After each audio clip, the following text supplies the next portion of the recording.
আজি আমি chapter 6 live processor পৰা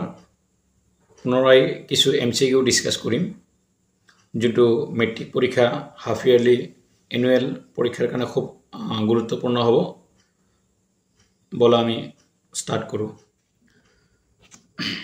আমাৰ ফাৰ্স্ট কোৱেশ্চনটো দিয়া আছে লালতি থকা উৎসেচকবিদ কি এতিয়া লালতি কি বস্তু আমি জানো যে আমাৰ মুখৰ ভিতৰত এই দুটা সাইডত দুটা গ্ৰন্থি আছে যোনটো লালতি গ্ৰন্থি বুলি কয় আৰু লালতি গ্ৰন্থিয়ে যি ৰস নিখৰণ কৰে তাক লালতি এমাইলেজ বুলি কয় তো আমাক এটা দিয়া আছে লালতিত থকা উৎসেচকবিদৰ নাম কি লালতিত থকা উৎসেচকবিদৰ নাম হৈছে লালতি এমাইলেজ ইয়াৰ কাৰণে আনসাৰটো কোনটো কাৰেক্ট হ'ব আমাৰ এ নাম্বাৰটো হ'ব কাৰেক্ট आंसर ओके এবাৰ আমি নেক্সট টু চাও নেক্সট কোৱেশ্চনটো দিয়া আছে আমাক যে হিৰামৰি ধৰিলে আমাৰ মাংস পেশীত কোনটো জমা হয় মানে আমি কেতিয়াবা আমি গম পাওঁ আমাৰ এইখিনি হ'ব পাৰে বা হাতৰ এইখিনিত হ'ব পাৰে এনে খুব টানকে লাগি ধৰে ভৰিল টান লাগি ধৰে এই তোমালোকে গম পোৱা যেতিয়া আমাৰ শ্বসন প্ৰক্ৰিয়াত অক্সিজেনৰ পৰিমাণটো কমি যায় তো অক্সিজেনৰ পৰিমাণটো কমি গলে কেতিয়াবা অক্সিজেন তোমাৰ কাৰ্বন ডাই অক্সাইড তোমাৰ এই পানী এইবিলাকৰ মানে উৎপন্ন কৰা হলনি আমাৰ লেকটিক এসিড অকমান উৎপন্ন কৰে আৰু লেকটিক এসিড উৎপন্ন কৰিলে হাত ভৰিবোৰ হিৰামৰি ধৰে তোমালোকে নিশ্চয় গম পাইছা যিবিলাক দুৰ্বল শ্ৰেণীৰ মানুহ ইহঁতৰ বেছি হয় তো আমাৰ হাত ভৰি হিৰামৰি ধৰাৰ মেইন কাৰণটো হ'ল লেকটিক এসিড তো ইয়াৰ কাৰণে কাৰেক্ট আনসাৰ কোনটো হ'ব ইয়াৰ কাৰণে আমাৰ কাৰেক্ট আনসাৰটো হ'ব ডি নাম্বাৰ লেকটিক এসিড এবাৰ পিছত দিয়া আছে আমাক নেক্সট প্ৰশ্ন কৰিছে তলৰ কোনটো হালুক সংশ্লেষণৰ বাবে আৱশ্যক নহয় এটা হালুক সংশ্লেষণ বুজি পোৱা ইংৰাজীত যোনটো ফটোসিনথেসিস বুলি কোৱা হয় তাৰ মানে উদ্ভিদে নিজৰ আহাৰ নিজে প্ৰস্তুত কৰিব পাৰে কিন্তু প্ৰাণীবোৰে নোৱাৰে এটা উদ্ভিদ প্লান্টস বিলাক আছে উদ্ভিদ বিলাকে নিজৰ আহাৰ নিজে প্ৰস্তুত কৰিব পাৰে তো নিজৰ আহাৰ নিজে প্ৰস্তুত কৰিবলৈ তাতে সূৰ্যৰ পোহৰ লাগে কাৰ্বন ডাই অক্সাইড লাগে পানী লাগে কিন্তু অক্সিজেনটো নালাগে অক্সিজেনটো ইহঁতে নিজৰ মানে হালুক সংশ্লেষণত উৎপন্নহে কৰে গতি আমাক সুধিছে তলৰ কোনটো হালুক সংশ্লেষণৰ বাবে আৱশ্যক নহয় তো ইয়াৰ কাৰণে কোনটো হ'ব তলৰ কোনটো হালুক সংশ্লেষণ আৱশ্যক নহব এটো অক্সিজেন কাৰণ হালুক সংশ্লেষণ অক্সিজেন উৎপন্ন হয় দৰকাৰ নহয় ঠিক আছে এবাৰ যে নেক্সট কোৱেশ্চনটো চাও আমি সিম্পলি কোৱেশ্চনটো দিয়া আছে আমাক এনেকে যে শ্বসন এটা প্ৰক্ৰিয়া যত মানে আমাৰ ৰেসপিৰেশন যোনটো আছে the respiration is the process in which ৰেসপিৰেশনত কি হয় আমাক এটা কৈছে এনাৰ্জি ৰিলিজ হয় and stored in the form of ATP মানে আমাৰ শ্বসন প্ৰক্ৰিয়াত যি শক্তি উৎপন্ন হয় নৰমালি আৰু শক্তিখিনি ক'ত জমা হয় আমি জানো শক্তিখিনি মাইট্ৰকন্ড্ৰিয়াত এটিপি হিচাপে জমা হয় তো আমাৰ প্ৰথম আনসাৰটো কাৰেক্ট হ'ব যে শ্বসন প্ৰক্ৰিয়াত যি শক্তি উৎপন্ন হয় সেই শক্তিটো এটিপি হিচাপে আমাৰ মাইট্ৰকন্ড্ৰিয়াত জমা হয় এইটো হ'ব আমাৰ ইয়াৰ কাৰণে ফাৰ্স্ট কাৰেক্ট আনসাৰটো হ'ব আমাৰ এই এ নাম্বাৰটো হ'ব কাৰেক্ট আনসাৰ ওকে নেক্সট যদি আমি সেকেন্ড নেক্সট কোৱেশ্চনটো চাও এটা বুজিবলৈ বস্তুবিলাক বুজিলে তোমালোক মনত থাকিব নেক্সট কোৱেশ্চন দিয়া আছে আমাক যে চেকনি কাৰ্যৰ লগত জড়িত বিক্কৰ একক আমাৰ the filtration units kidneys are called মানে আমাৰ দেহৰ পৰা যিখিনি বৰ্জিত পদাৰ্থ যিখিনি লেতেৰা বস্তু হেতু ঘাম হওক বা ইউৰিন হওক বা অন্য যিখিনি লিকুইড মানে বৰ্জিত পদাৰ্থ আছে এইখিনি আমাৰ দেহৰ পৰা নিষ্কাশন কৰা হয় আৰু এই নিষ্কাশনখিনি কৰোতে সেকি লোৱা হয় সেকি লোৱা টাইমত আমাৰ তলৰ কোনটো অংগই মেইনলি কাম কৰে সেকন্ড লগত জড়িত আছে বিক্কৰ কোনটো জড়িত হৈছে মেইনলি এই মূত্ৰনলী মূত্ৰনিষ্কানলী এবিলাকো জড়িত কিন্তু আমাক এটা কৈছে সেকন্ড লগত কোনটো মেইনলি জড়িত এটো এর ক্ষেত্ৰত হ'ব নেফ্ৰনটো হ'ব আমাৰ ওকে বাকি কেটাও কিন্তু জড়িত কিন্তু সেকন্ডৰ লগত কোন জড়িত কাৰণ বিক্কৰ একক হৈছে নেফ্ৰন গতি ইয়াৰ কাৰণে কাৰেক্ট আনসাৰটো কি হ'ব নেফ্ৰন ৰাইট এবাৰ আমি নেক্সট যদি চাও নেক্সট কোৱেশ্চনটো কি দিয়া আছে আমাৰ যে এটো এটা দৰকাৰী প্ৰশ্ন বহুতবাৰ এনেকুৱা প্ৰশ্নবিলাক আহিছে খুদিছে যে পাইৰুভেট অণু ভাঙি এটো কাৰ্বন হ'ব একচুয়ালি মানে স্পেলিংটো অকমান ভুল হৈছে এটো কাৰ্বন হ'ব কাৰ্বন ডাই অক্সাইড এটো টাইপত অকমান ভুল হৈছে কাৰ্বন ডাই অক্সাইড পানী আৰু শক্তি উৎপন্ন হোৱা বিক্ৰিয়াটো তো হোৱা নহয় এটো হোৱা আকাৰটো উঠা নাই হোৱা বিক্ৰিয়াটো সম্পাদিত হয় কোট মানে আমাৰ যে কাৰ্বন ডাই অক্সাইড মানে শ্বসন কিন্তু বেলেগ বেলেগ প্ৰচেছত হয় তোমাৰ এটা অপাত শ্বসন আৰু এটা সপাত শ্বসন তো আমাৰ নৰমালি এটা সপাত শ্বসনৰ ক্ষেত্ৰত কাৰ্বন ডাই অক্সাইড পানী আৰু শক্তি উৎপন্ন হয় এটো কোড হয় একচুয়ালি এটো হ'ব আমাৰ মাইট্ৰকন্ড্ৰিয়াত ইয়াৰ কাৰণে কাৰেক্ট আনসাৰটো হ'ব আমাৰ কি মাইট্ৰকন্ড্ৰিয়া ঠিক আছে আমাৰ এই বি নাম্বাৰটো হ'ব কাৰেক্ট আনসাৰ ৰাইট আমি পাম এটো বি নাম্বাৰটো কাৰেক্ট আনসাৰটো হ'ব মাইট্ৰকন্ড্ৰিয়া ওকে নেক্সট কোৱেশ্চনটো চাও আমি নেক্সট কোৱেশ্চনটো দিয়া আছে আমাক the xylem in plants is responsible for উদ্ভিদৰ দেহত যে জাইলাম কলা আছে তাৰ মেইন কামটো কি তুমি জানা উদ্ভিদৰ দেহত বহুত কেইটা কলা আছে তাৰে ভিতৰত জাইলাম আৰু ফ্লোয়েম এতিয়া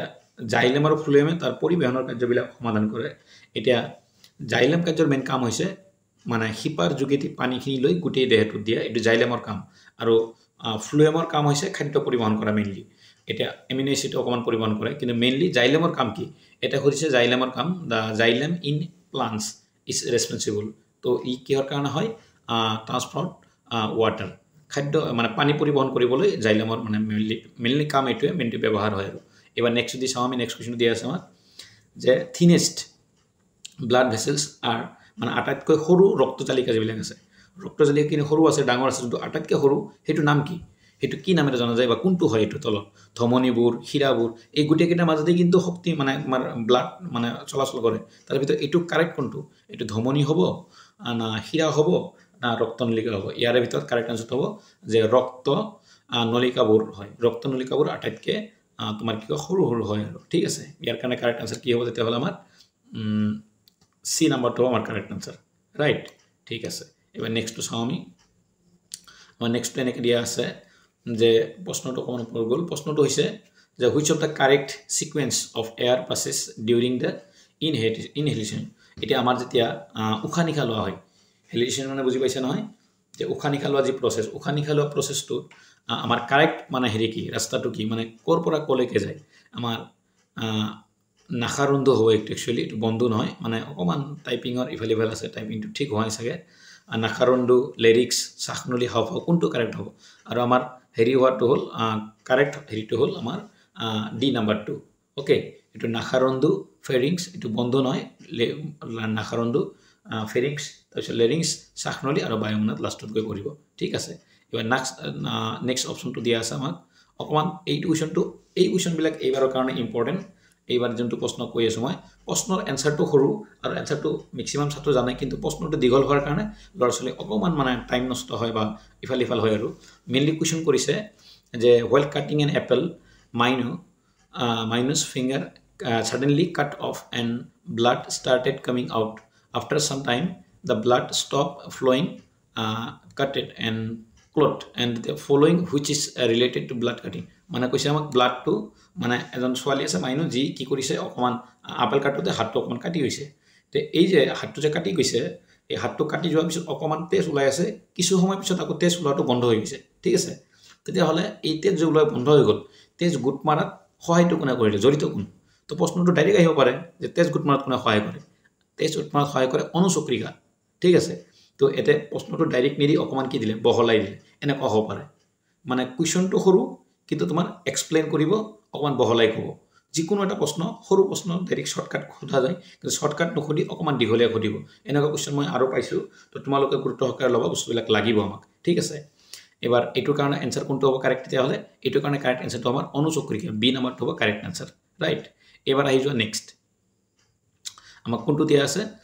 এটো প্ৰশ্ন সুধিছে যে হেউজিয়া পাতত শ্বেতসাৰৰ উপস্থিতি পৰীক্ষা পদক্ষেপ হৈছে মানে আমি ক্লাস এটো আমাৰ হেৰিত আছে 6 নম্বৰ চেপ্টাৰত আছে যে হেউজিয়া পাতত যে শ্বেতসাৰ থাকে তাৰ কাৰণে এটা পৰীক্ষা কৰিব পাৰি পৰীক্ষাৰ প্ৰসেস এটা আছে তো প্ৰসেসটো দিয়া আছে আমাক পাতখিলা এলকহলত ৰাখি উতলোৱা পাতখিলা পানীত ভৰাই তুলোৱা পাতখিলা আয়োডিনল ডুবাই ৰাখা পাতখিলা পানীৰে পখালি লোৱা এটা প্ৰথমটো কি হ'ব আমাৰ আমি ইয়াৰ কাৰণে কাৰেক্ট আনসাৰটো হ'ব প্ৰথমতে পাতখিলা পানীত ডুবাব লাগে মানে বি নাম্বাৰ 2 এটা আমাক কৈছে which of the following sequence should student follow get a correct result আমি কারেক্ট রেজাল্ট পাওয়ার কাৰণে কোনটো কৰিব লাগিব তাৰ কাৰণে আমি তলত চাব লাগিব শুদ্ধ ক্ৰমটো হৈছে এইটো আমি প্ৰথমতে ডি বি নম্বৰটো কৰিম তাৰপিছত ডি নম্বৰটো কৰিম তাৰপিছত এ নম্বৰটো তাৰপিছত সি নম্বৰটো এটা কোড আছে আমাৰ এইটো বি নম্বৰটো সব পাতখিলা আমি আগতে পানীৰে ৰাখি দিম এইটো কাৰ্যকলাপৰ কাৰণে মই এক্সট্ৰা ভিডিও এটা বনাই দিম লাগিলে কাৰ্যকলাপটো কৰি দেখাব পাৰিলে বেছি ভাল এই পাতখিলা যদি মানে হেউজিয়া যদি আমাৰ পাতাত আমি শ্বেতসাৰ পৰীক্ষা কৰিব খুজো প্ৰথমতে বি নাম্বাৰটো ল'ব লাগিব মানে পাতখিলা পানীত ডুবাই ৰাখিব লাগিব তাৰপিছত পাতখিলা মানে অলপ পখালি পেলাব লাগিব পখালি পেলোৱাৰ পিছত তাৰপিছত আমি কি কৰিব লাগিব পাতখিলা লগত তোমাৰ হেৰি অকমান হেৰি কৰিব লাগিব এলকহল ডুবাই ৰাখিব তাৰপিছত তোমাৰ আয়োডিন ডুবাই ৰাখিব তেতিয়া তুমি তাতে শ্বেতসাৰ পৰীক্ষাটো নিৰীক্ষণ কৰিব পাৰিবা ঠিক আছে ওকে এবাৰ আমি যদি আৰু এটা কোৱেশ্চন চাওঁ যোনটো আমাৰ প্লাই লাষ্টৰ ফালে কোৱেশ্চনটো এতিয়া এই কোৱেশ্চনটো দিয়া আছে আমাক যে জীৱই ৰেচন প্ৰক্ৰিয়াৰ দ্বাৰা নাইট্ৰজেন জাতীয় উপজাত পদাৰ্থবোৰ দেহৰ পৰা মানে বৰ্জন কৰে ওকে নেফ্ৰন আৰু তাৰপিছত দিয়া আছে তোমাৰ নেফ্ৰন হৈছে মানুহৰ বৃক্কত থকা অসংখ্য নলিকাৰ একক উদ্ভিদৰ ৰেচন ক্ৰিয়াত কেৱল অক্সিজেন বৰ্জন কৰে এটা কাৰেক্ট কেইটা কোন কেইটা মানে 1 আৰু 2 কাৰেক্ট 2 আৰু 3 কাৰেক্ট কোনটো কাৰেক্ট ইয়াৰ কাৰেক্টটো হ'ব আমাৰ 1 আৰু 2 কাৰণটো এইটোৱে যে 3 নম্বৰটো কৈছে আমাক যে উদ্ভিদে ৰেচন ক্ৰিয়াত কেৱল অক্সিজেন বৰ্জন কৰে উদ্ভিদে নিজৰ ৰেচন ক্ৰিয়াত অক্সিজেন বৰ্জন কৰে ৰাইট কিন্তু কেৱল অক্সিজেন বৰ্জন নকৰে আৰু অন্যান্য উদ্ভিদে ৰেচন ক্ৰিয়াটো যেতিয়া পাত সৰি পৰে তাৰ যোগেদিও ৰেচন কৰে যেতিয়া উদ্ভিদে তোমাৰ হিপাৰ যোগেদিও কৰিব পাৰে উদ্ভিদে দেহৰ পৰা আঠা জাতীয় বস্তু ওলাই দিয়ে তাৰ যোগেদিও ৰেচন কৰিব পাৰে তো ৰেচন কৰিবৰ কাৰণে উদ্ভিদৰ কাৰণে বহুত কেইটা প্ৰচেছ আছে তো খালি অক্সিজেন মানে ৰেচন ত্যাগ কৰাটোই নহয় তো আমাৰ এটা সুধিছে কেৱল অক্সিজেনেই মানে ত্যাগ কৰে কিন্তু কথাটো সম্পূৰ্ণ শুদ্ধ নহয় যাৰ কাৰণে আমাৰ 1 আৰু 2 টো হ'ব কাৰেক্ট আনসাৰ এইটো কাৰেক্ট আনসাৰ নহব ঠিক আছে ওকে আশা কৰো বুজি পাইছা আৰু এনেকুৱা কোৱেশ্চন আমি আগলৈ আৰু বহুত আলোচনা কৰি থাকিম তোমালোকে ভিডিও কেইটা চাবা নিশ্চিত তোমালোকৰ উপকাৰ হ'ব ঠিক আছে ওকে আৰু এটা ভিডিওত লগ পাম